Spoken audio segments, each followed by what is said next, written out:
मैं तुम्हें एक बात बताता हूँ। आई थिंक एक मंथ पहले मुझे एक टाइम पे ऐसा लगा कि मुझे बर्नआउट हो गया है।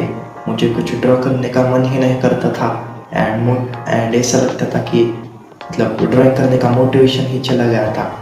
एंड मुझे ऐसा लगा कि बर्नआउट हो गया है, बर्नआउट हो गया है, ऐसा मैं कहता था। लेकिन कुछ टाइम बाद मुझे रियलाइज़ हुआ कि मुझे शायद बर्नआउट नहीं हुआ, शायद मैं सिर्फ बोर हो गया हूँ। आजकल जब भी किसी को कुछ काम करने का मन नहीं करता तो वो डायरेक्टली बोल देता है, यार मुझे बर्नआउट हो गया है। लेकिन मुझे लगता है कि हर टाइम वही रीज़न नहीं होता। ऐसा भी हो सकता है कि तुम कंफर्ट जोन ट्रैप में फंस चुके हो, यानी तुम रोज जो तुम्हें पहले से ही ड्रॉ करना आता है वही बार बार ड्रॉ कर रहे हो। सेम एंगल से faces, same here styles, same facial features, या फिर किसी सेम ऑब्जेक्ट को फिर से ड्रॉ कर रहे हो, या फिर कोई नई चीज़ें ट्राई नहीं कर रहे। एंड जब तुम कोई भी चीज़ बार बार रिपीट करते हो तो एक टाइम पे वो तुम्हें बोर लगने लगती है।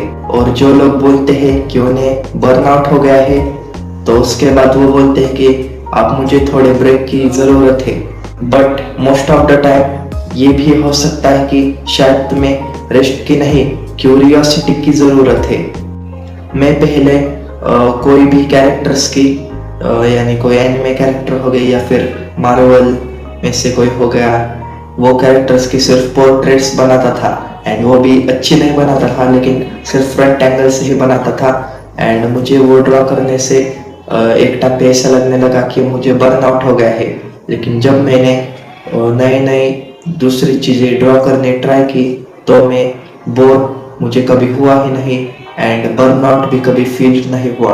बर्नआउट एंड बोर होना दोनों अगर ओवरऑल देखें तो एक ही चीज़ है, लेकिन बर्नआउट के लिए रेस्ट की ज़रूरत होती है एंड बोर ना होने के लिए नई चीज़ें ट्राई करने की ज़रूरत होती है।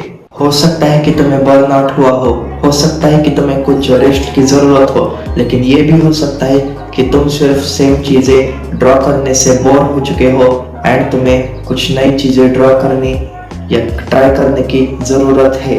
दैट्स ऑल गाइस, ये थी आज की वीडियो। अगर आपको वीडियो पसंद आई हो तो like, share, comment and subscribe कर लेना। So that's all, stay consistent, keep practising, bye.